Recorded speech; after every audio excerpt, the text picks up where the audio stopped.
After the Cold War, a new financial order took shape. Mr. Gorbachev, tear down this wall. Goods flowed, trade boomed, innovation exploded. And while the world got richer, some got left behind. The US has been the biggest winner of the global trade system. Coming up, the power structures that never went away. These institutions have upheld those colonial structures in the international finance system. And the poorer nations left to deal with climate disasters on their own. We often hear, James, that climate change is the defining issue for island states. But are these types of policy decisions on trade, aid, finance, the more immediate existential threat, you think? Can they survive this emerging world order, or are they being left to drown beneath the tides? Just 2 degrees is on. Now, are these tariffs just another form of economic colonialism? Yes, I think so.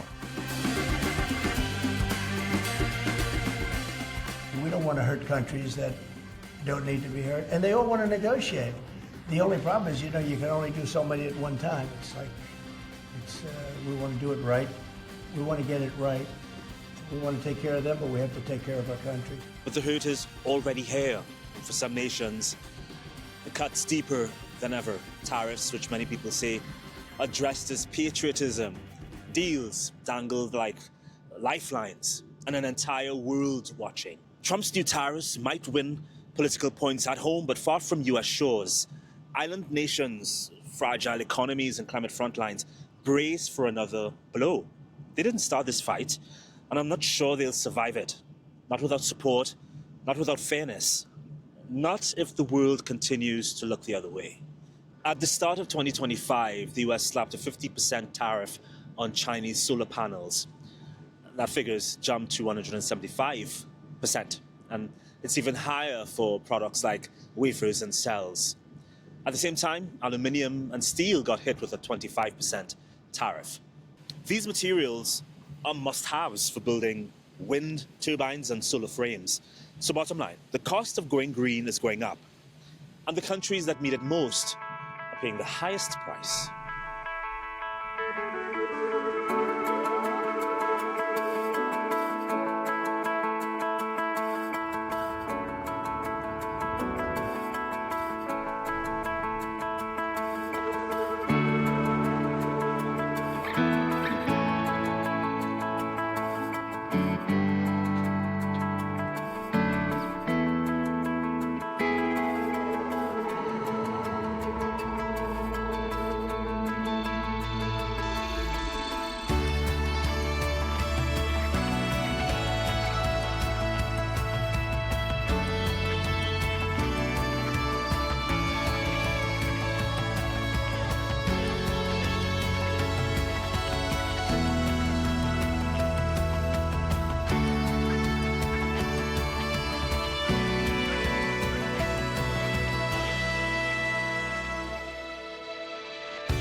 So as the world's richest nation rewrites the very trade system it helped to construct, poorer nations are forced to play by new rules, frankly, ones that will likely keep them stuck in a cycle of debt and dependency.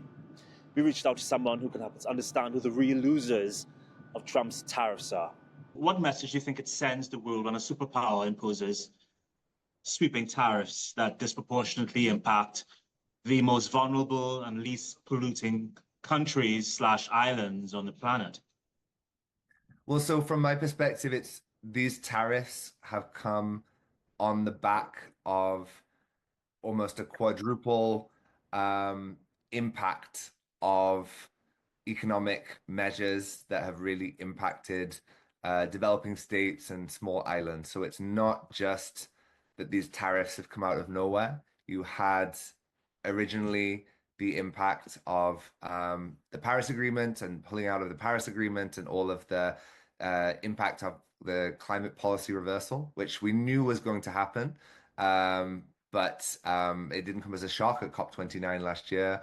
But one of the first actions was the withdrawal of the Paris Agreement and all the implications of that. Then there was the destruction of US aid. And so the impact that that has had on many regions, followed by the impact of the migration bans. And so many of the islands are also reliant on remittances that come from the US. And that's not limited to the US, Europe and Australia and other places have also had that. You had these three waves and then the tariffs on top of that. So I feel like it's that's what I'm saying is this wave after wave of economic impacts that the tariffs are just one more almost nail in the coffin, if that's not too morbid, of serious economic impacts that are coming. Yeah, of course, and these actions are targeting and affecting countries and islands that are already struggling with fragile economies. What kind of real world effects do you think we're seeing now? I think I think a lot of the effects are going to take a bit of time. I mean, if you look at a region like, well, I think many of the islands that directly import goods from the US. So, as you know, from the Caribbean, where a lot of goods are going to be imported directly from the US, I don't think that the price rises that consumers are going to face have quite hit yet. But obviously, any price rise that the US consumer faces is going to be passed on to consumers in the Caribbean. Maybe in some of the African or Indian Ocean small island states, that won't be hit as directly because they are not importing via the US as much. Obviously, anywhere that depends on US tourism, if US consumers are hit, then that impact is also going to be passed on. So this wave of economic effects is going to be passed on. But I think the point is that the economic fragility, as well as the environmental fragility, whatever happens in the global economy, the small island states are always at the forefront of that. So whenever there is a global economic difficulties, that impact is always at the forefront in the small economies, and that's going to be the real challenge there. Just the same as in climate change, when there is a climate, well, as we know, there is a global climate emergencies. It's the small island states are at the forefront of that. In the same these economic changes, it's the small island economies that are at the forefront of those challenges. Are these tariffs just another form of economic colonialism? Yes, I think so. And also, it's not even the tariffs; it's the unpredictability, going from one week to the next of just not knowing what's going to happen next, and the arbitrary nature. There's plenty of reporting on how these tariffs will impact the European Union and China and large economies, and those economies know that they're going to be hit. How small economies are being hit, it's less obvious immediately, but obviously those economies are going to be less resilient to be able to do that. Europe, as a big economy, produces many goods itself. If you're a small economy, by nature, you are embedded in the global trade network. You have to import things because you cannot produce everything yourself. So global trade, and to me, the frustrating thing is the US has been the biggest winner of the global trade system that it has advocated for over the last century, and to suddenly make this about turn, which I know that most Americans do not agree with, but for the administration to do that, it puts a lot of other people living in already economically fragile situations are going to face the challenges of that. So then who picks up the slack if the US is pulling back on trade access and development aid? What do you think? Well, that's the challenge, because the thing is, it's not just the US. The US has been the most brazen. The US is the one that's out there, and with the Trump administration being loud and direct. But unfortunately, other large economies, especially in the aid sector, even before US aid was dismantled, the UK dismantled its development agency as well several years ago and has vastly cut its aid. European administrations are now being told by the US that they need to redirect their aid budget towards defense. So you're seeing across the world, many countries that were traditionally providing development aid are redirecting that. So we can't just look and say, well, it's the US doing it. It's going to be this knock-on effect of that leadership that we expected, and that if US aid has been dismantled, other countries are now following that. So who is going to pick up that slack is the big question. Obviously, a lot of people are looking to China, and I think the importance of South-South cooperation is increasingly relevant. I saw a really interesting statement from a Chinese diplomat the other day that pointed out that the Chinese middle class is actually larger than the entire population of the United States. And I think Wow. that gives you the idea of the economic might of China. And of course, if you put small countries between a rock and a hard place, they are going to look at who is offering them opportunities. And so whether that's China, whether that's Russia, whether that's Brazil, India, all of these other growing economies that have a lot of a huge economic potential are stepping up. And even towards the COP climate conference coming up this year in Brazil, Brazil is taking a big role in its climate leadership. In a way that many of the traditional Western countries in Europe, in the United States, have stepped back from comments around climate change. Brazil is saying, look, we have millions of people living in poverty. We need to develop, we need to lift these people out of poverty, but we also need to do that in a way that acknowledges that these people are vulnerable to the impacts of climate change. And I think the Brazilian government is very clever about balancing the needs of development with climate realities. And so I guess it's all symptoms of a multipolar world, but the small island states are caught in the middle of this geopolitical shift. And it's going to be very interesting to see as the biggest beneficiaries historically of, or not the biggest, but big beneficiaries historically of this global system, how this is going to change. And I don't think we know to the full extent what that's going to look like. We often hear, James, that like climate change is the defining issue for island states. But are these types of policy decisions on trade, aid, finance, like the more immediate existential threat, you think?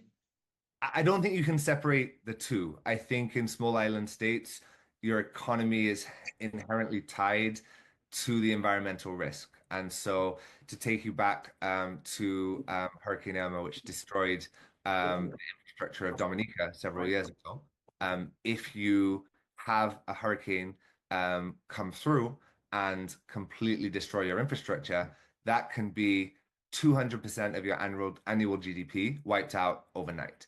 So how do you separate economic impact and environmental climate risk? And I think one small island state leader is the Prime Minister of Barbados, Malik, who has been very, very clever about how she's raised this issue, looking at the traditional institutions like the IMF, like the World Bank, to say, yes, these organizations have upheld in a supposedly post-colonial world, these institutions have upheld those colonial structures in the international finance system, and argued that they have held many countries in debt in a way that they haven't actually been able to build themselves out and build up their infrastructure. And so as soon as a hurricane or a natural disaster comes along and destroys the infrastructure, there is no money to rebuild afterwards. And so you become in this cycle of debt. So you can't really separate environment and economy in that sense. And so the tariffs, to me, just add an extra layer onto that history. The initiative that's been led by Barbados is called the Bridgetown Initiative. And that is really a look to remake this global financial system in a way that acknowledges the global south and the issues that they're facing. I think what Barbados has done has been very clever, not to just make it a small islands issue, but to make it a global south issue with small islands at the center, knowing that the reality that perhaps small islands on their own don't have a big enough voice, but by getting Nigeria, South Africa, India on board, collectively, there is a big voice there to make changes to that system. So despite the issues that poorer nations are forced to confront alone, some are still moving ahead to move away from fossil fuels. Pakistan's economy, for one, is nowhere near where it needs to be. But it's still managed to install more solar power than a first world nation like Canada. Pakistan imported a massive 22 gigawatts worth of solar panels in 2024 and installed more renewables in the past 5 years than the UK. The country was one of the top clean energy performers in 2024, according to the British think tank Ember. What's striking is that this growth isn't driven by any national policy. Regular people and private companies are doing it. Pakistan's example shows that local economies could shift naturally to more sustainable options. But countries who could benefit from adopting that example need a solid policy framework to transform their power grids. Patrick Tonui is the head of policy at GOGLA, and his organization released a report that discusses the policy gaps in scaling up renewables and how vulnerable communities must be at the center of it. I looked briefly at the report. It seems to highlight the economic benefits of solar water pumps and solar refrigeration units. Yet it also notes that the upfront cost of a solar refrigeration unit can be about 2.5 times higher than the annual disposable income of, say, someone who lives in an off-grid area. How do you think we can reconcile these benefits with the significant affordability gap for the most vulnerable populations?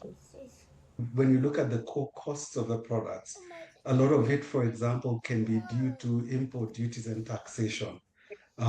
So if there's something that can be done as a policy measure from the public sector to say we really need to drive down cost and improve adoption.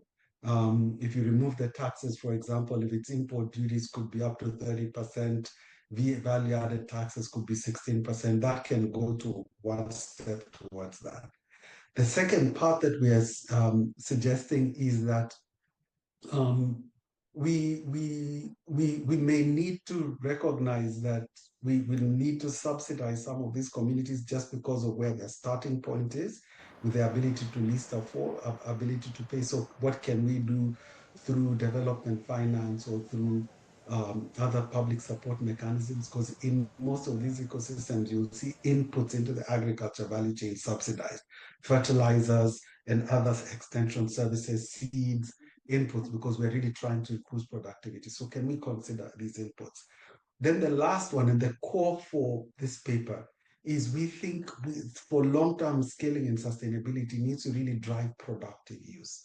So it's currently based on the current income. Yes, it's unaffordable, but the core intent is we'll tap in and leverage these. We will actually increase productivity. We will reduce wastage. But the nexus is about also connecting farmers to markets so that what they produce, they can sell and sell at a good price. And if they are able to sell and sell at a good price, the ability to pay, and there's data that's showing that they can actually pay back any loans if they are able to sell the produce that they produce. So this nexus is really about making that ecosystem work. So it's not just saying you always need a handout, but if we can make markets work, if we can make the rest of the ecosystem work, we can actually create an environment where the farmers are able to not only produce, preserve their products, but also be able to sell at a good price. Before then, we used to fetch water for a stream. We used to fetch water. Before you go the stream, come back, sometimes there's no water. Since these last 2 years, where solar come for this community, we have water because we connected the solar with tank. We used to pump the water to fetch. We can do anything with the lights. We used to wash clothes, a melon with cassava, so many things. Around 30% or so of countries in sub-Saharan Africa and South Asia as well offer tax exemptions for solar water pumps and may impose full import duties on other products. How can these sectors scale effectively, Patrick, when there's such inconsistent policy environments? One of the things we're trying to draw attention to, right? And we see one when you look at a solar water pump, right, it's also a system. It's not just the pump itself. It needs a solar panel to work as well as, which is its power source. And we need charge controllers or electronics as well as the batteries if they're going to have a battery backup. So we need the whole system to enjoy essentially this lowering of costs and exemptions from duties. So we need to look at that. The second is we do see a lot of inconsistent application because the pumps come in different forms. You've got submersible pumps, you've got surface pumps, and a lot of customs authorities will also have different interpretation based on different products. And we really need consistency in both the policy itself as well as the implementation of the policy. And it needs to be, you know, when you look at the sub-Saharan or South Asian problem where you still have too many people living below the poverty line, that we really need to do what we can to give them a hand up. So it's not just an action in one market. We really need to push this message to drive a deliberate action here. Most of the equipment that we use in deploying these mini grids are imported, and that importation is dollar denominated importation. So quite right, it affects the costs of our projects. At the same time, also reduce the purchasing power of the communities, of the people that are in these communities where we provide this intervention. The problem is that many countries around the world have gone through an urban-led development model, which automatically creates challenges of reaching services to the last place in a rural area. Ideas like this change that model.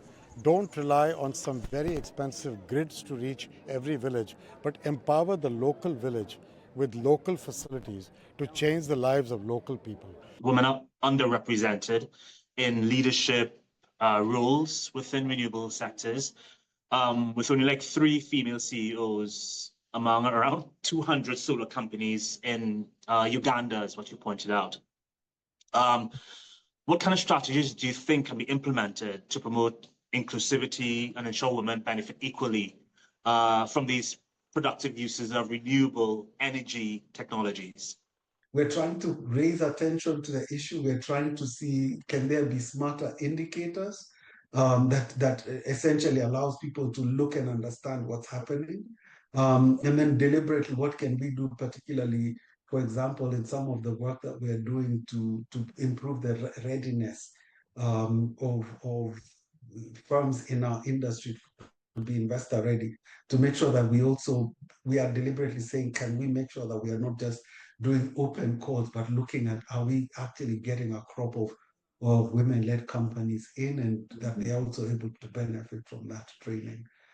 I think one statistic that's not in this report, but we've seen in other work that we around the off-grid solar, is the repayment rates, particularly, and you know, essentially amongst, let's say, those women-led or loans to women actually were being paid up back or better performing than the general. So it's also a pretty good investment.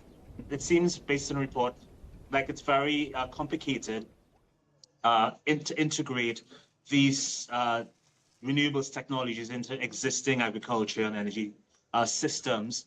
How can this be done so that we can scale this quickly and effectively? Well, we really need to understand, one, that agriculture is not just about production. Number 2, we need to understand the role of energy. When you want to reduce reliance on irrigation, you need to pump water. To be able to pump that, you need energy.